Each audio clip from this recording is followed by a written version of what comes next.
প্রিয় দর্শক, সরকারের ভেতরে এবং বাইরে যা কিছু ঘটছে, যা কিছু ইঙ্গিত আমরা পাচ্ছি, যা কিছু তথ্য আমরা বিভিন্ন মাধ্যমে পাচ্ছি, এমনকি আন্তর্জাতিক অঙ্গনে বাংলাদেশকে কেন্দ্র করে যা কিছু ঘটছে, তাতে স্পষ্ট করে এটুকু বলে দেওয়া যেতে পারে যে পরিস্থিতি খুব একটা ভালো না, পরিস্থিতি খুবই ঘোলাটে, খুবই জটিল। এবং আগামী কয়েকদিন খুবই ক্রুশিয়াল, কখন কি হয় কিছু বলা যায় না। যেমন 5 আগস্ট অভ্যুত্থানের 1 বছর পূর্তির 2-3 দিন আগে প্রধান উপদেষ্টা প্রেস সচিব মিস্টার শফিকুল আলম বলেছিলেন যে আগামী 5-6 দিন খুবই ক্রুশিয়াল, দেশ কোন দিকে যায়, সরকার কোন দিকে যায় সেটি এর মধ্যেই স্পষ্ট হয়ে যাওয়া সম্ভব হবে। কিন্তু তার সেই 5-6 দিনের সঙ্গে সম্ভবত আরও কয়েকদিন এক্সটেন্ড করা হয়েছে বা এক্সটেনশন হয়েছে। কয়েকটা ইঙ্গিত দিই, প্রকাশ্যে যা আসছে সেখান থেকে আমরা কিছু কিছু হিসাব সমীকরণ মিলিয়ে নিতে পারি। যেমন পরিবেশ ও বন বিষয়ক উপদেষ্টা সৈয়দা রেজওয়ানা হাসান, তিনি সরকারের একজন অন্যতম প্রভাবশালী উপদেষ্টা। তিনি এনসিপি এবং নির্বাচন প্রসঙ্গে কি বলছেন? তিনি বলছেন এনসিপির কথায় কিছু যায় আসে না, ফেব্রুয়ারিতেই নির্বাচন হবে। এনসিপি সম্পর্কে, জাতীয় নাগরিক পার্টি সম্পর্কে একদিন আগেও কি এই ধরনের টোনে কোনো উপদেষ্টা কথা বলতে পারেন, কোনো ধরনের মন্তব্য এভাবে করতে পারেন আমরা কল্পনা করতে পেরেছি? পারেনি। কিন্তু এখন এনসিপিকে মোটামুটি উড়িয়ে দেওয়া হচ্ছে। যে এনসিপিকে সব সময় প্রধান উপদেষ্টা তার ডান পাশে রেখেছেন, যে কোনো পার্টির সঙ্গে আলোচনায়, যে কোনো মুহূর্তে আলোচনা করেছেন, এখন এসে এমন মন্তব্য করছেন। যেহেতু একদিন আগে এনসিপির নেতারা, এনসিপির মুখ্য সমন্বয়ক নাসিরউদ্দিন পাটোয়ারি মন্তব্য করলেন যে ফেব্রুয়ারিতে নির্বাচন হবে না, খুবই কনফিডেন্টলি তিনি বললেন। এবং তার আগে মার্কিন ভারপ্রাপ্ত রাষ্ট্রদূত ট্রাসিয়ান জ্যাকবসনের সঙ্গে দেখা করে এলেন তারা, তারপর এই মন্তব্য করলেন। তবে যুক্তরাষ্ট্র যে তাদের কথায় সায় দিয়েছে এমনটি ভাবার আর কোনো কারণ নেই। কক্সবাজারে তাদের যাওয়া, পিটার ডি হাসের বিষয়টি তো পরে গুজব বলে প্রমাণিত হয়েছে। তবে কিছু একটা করতে তারা গিয়েছিল বা কোনো একটা আশায় তারা গিয়েছিল, যা হয়তো পুরনো বিষয়।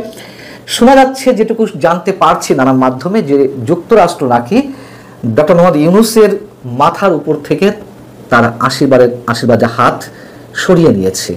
তারাও নাকি এখন নির্বাচন চায়। তাহলে আসলে বিষয়টি কি, সমীকরণটি কি? আমি নিজে বরাবরই বলে আসছি, এখনো বলছি, নির্বাচন না হওয়ার সম্ভাবনা 99% হবে না বললেই চলে। কিন্তু যুক্তরাষ্ট্র নির্বাচন চায়। এবং আমি নির্বাচন হবে না বলতে কোন প্রসঙ্গে বুঝিয়েছি? নির্বাচন তো হতেই হবে একটা সময়। এই সরকারের অধীনে নির্বাচন না হওয়ার সম্ভাবনার ক্ষেত্রে বলেছি, অথবা ডক্টর মোহাম্মদ ইউনূস নির্বাচন দেওয়ার সুযোগ পাবেন না। এখন যুক্তরাষ্ট্র নির্বাচন চাই, কোন ফরম্যাটে চাই সেটিও তো একটু বিবেচনা নেওয়া দরকার। ডক্টর মোহাম্মদ ইউনূসকে রেখে নির্বাচন চাই, নাকি নতুন কোনো সরকারের অধীনে নির্বাচন চাই? সেই সরকারের রূপরেখাটি আবার কি হতে পারে? হাইকোর্টে যে রেফারেন্স পাওয়া গেছে, বা আমরা যেটা জানছি যে তত্ত্বাবধায়ক সরকার ফিরে আসার ব্যবস্থা হয়েছে, সেটি এখন কোন প্রক্রিয়ায় হবে সেটি নিয়ে আলোচনা হতে পারে। নাকি ডক্টর মোহাম্মদ ইউনূস সরকারকে সরিয়ে এই ধরনের অন্য কোনো অন্তর্বর্তী সরকার, নাকি তাকে রেখেই আবার হবে? নানান ধরনের জটিলতা রয়েছে। এদিকে গত 2 দিন ধরে রাষ্ট্রপতি মোহাম্মদ শাহাবুদ্দিনের ছবি বিদেশি মিশনগুলো থেকে সরানোকে কেন্দ্র করে নানান ধরনের গুঞ্জন শোনা যাচ্ছে। এ বিষয়ে আমি যতটুকু জানি, যতটুকু আমার পার্সোনাল জায়গা থেকে ইনফরমেশন পাওয়ার, সেক্ষেত্রে আমি এর আগের কন্টেন্টটা আপনাদের আদ্যপান্ত জানিয়েছি যে কোন পর্যায়ে, কোন পরিস্থিতিতে ছবিগুলো নামাতে বলা হয়েছে বা সরানো হচ্ছে। এবং শুধুমাত্র জেলাসি থেকেই কি প্রধান উপদেষ্টা রাষ্ট্রপতির ছবি নামানোর নির্দেশ দিয়েছেন এমন প্রশ্ন তুলেছে। তার কারণ বিদেশি মিশনগুলোতে তো প্রধান উপদেষ্টার অথবা অন্তর্বর্তীকালীন সরকার কিংবা তত্ত্বাবধায়ক সরকার বা নির্বাচনকালীন সরকার প্রধানদের ছবি থাকেন, এটা আমরা জানি। সেখানে শুধুমাত্র রাষ্ট্রপতির ছবি থাকবে, সেই জায়গা থেকে একটা জেলাসি তার মধ্যে কাজ করতে পারে।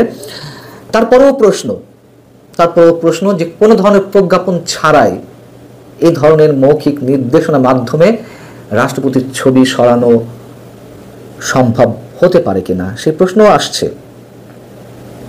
আর যেটি গুঞ্জন ছড়িয়েছে যে রাষ্ট্রপতিকে সরানো হতে পারে, এটি আমার কাছে মনে হয় যে এর আগেও বলেছি যে রাষ্ট্রপতিকে যদি সরাতেই হয় তাহলে আগে থেকে এই ধরনের পরিস্থিতি ঘোলাটে করে লাভ কি, সরানোর পরে না হয় এমনিতেই তার ছবি নেমে যেত।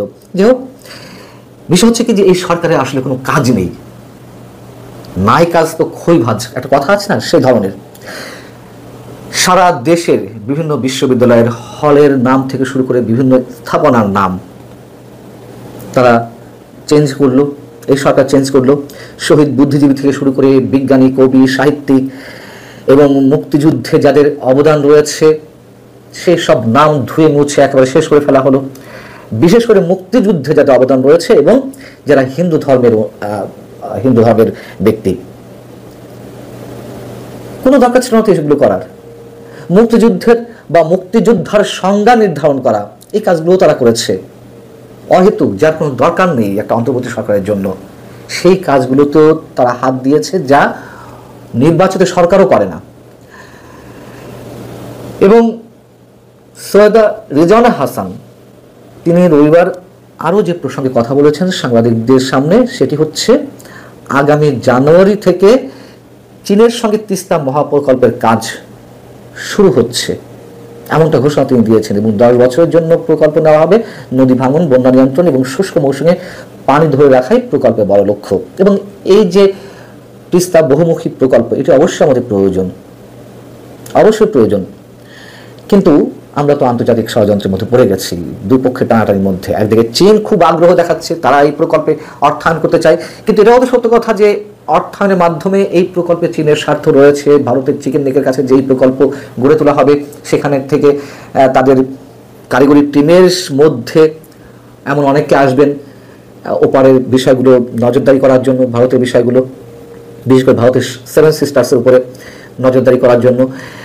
আবার এই কারণেই ভারত কোনো মতেই এই প্রকল্প চীনের অর্থায়ন হোক তা তারা চায় না। তারা নিজেরাও এই প্রকল্পে অর্থায়ন করতে চেয়েছিল আওয়ামী লীগের শেষ সময়ে এসে, এবং এই বিষয়টি নিয়ে অনেক দূর গড়িয়েছিল। চীনও এত বেশি আগ্রহী যে 2024-এর 7 জানুয়ারি নির্বাচনের পরপরই বাংলাদেশে নিযুক্ত চীনা রাষ্ট্রদূত ইয়াং ওয়েন তিনি কয়েক দফায় শেখ হাসিনা থেকে শুরু করে মন্ত্রিপরিষদের অনেকের সঙ্গে তিনি বৈঠক করেছেন যে নির্বাচন তো শেষ, এই প্রকল্পের কি হলো। এবং যদি সত্যি সত্যিই চীনের অর্থায়নে এই প্রকল্প করার উদ্যোগ জোরেশোরে এগিয়ে নিয়ে যাওয়া হয়, সেক্ষেত্রে ভারত নিশ্চয়ই বসে থাকবে না, তারা তাদের প্ল্যান অনুযায়ী এগোবে।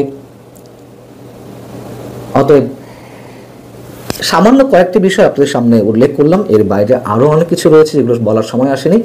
তবে সামান্য এই কটি বিষয় নিয়েই আমরা মোটামুটি অনুধাবনের চেষ্টা করতে পারি যে আগামী কয়েকদিনে কি ঘটতে যাচ্ছে বা কি হতে যাচ্ছে, টালমাটাল পরিস্থিতি কোন দিকে গড়াতে পারে। ভালো থাকুন সবাই, আল্লাহ হাফিজ।